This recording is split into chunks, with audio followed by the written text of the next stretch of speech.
கைகளை கெட்டிய பிறகு நம்மில் அதிகமானவர்கள் எதை ஓத வேண்டும் என்பதாக பார்த்தால் அல்லாஹ்வின் தூதர் ஸல்லல்லாஹு அலைஹி அவர்கள் நமக்கு தெளிவாக சொல்லி காட்டி இருக்கின்றார்கள். இது புகாரில் வரக்கூடிய ஹதீஸ் 744. அல்லாஹும்ம பாயித் பைனி வ பைன ஹதாயாயா கமா பஅத்த பைனல் மஷ்ரிகி வல் மக்ரிப். அல்லாஹும்ம நக்கினி மினல் ஹதாயா கமா யனக்க ஸௌபுல் அபியலு மினத் தனஸ்.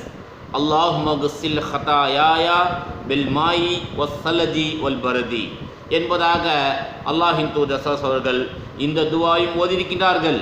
அடுத்து நபி ஸல்லல்லாஹு அலைஹி அவர்கள் தொழுகையை துவங்கும் போது தக்பீர் கூறுவார்கள்.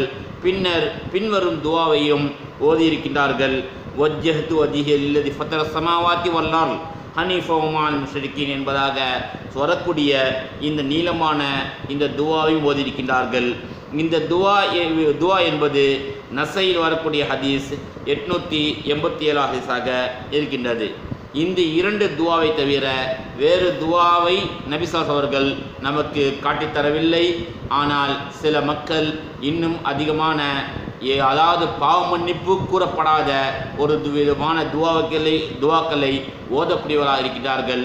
அவ்வாறு நபி ஸல்லல்லாஹு அவர்கள் காட்டித்தரவில்லை, நமக்கு சொல்லித்தரவில்லை, நமக்கு கற்றுத்தராத சொல்லித்தராத ஒரு விஷயத்தை செய்வதற்கான அதிகாரம் நமக்கு கிடையாது. ஆக நாம் எதை கற்றமோ அதை செயல்படுத்த விதமாக அல்லாஹ் ரப்புல் ஆலமீன் ஆக்கி அருள் புரிவானாக.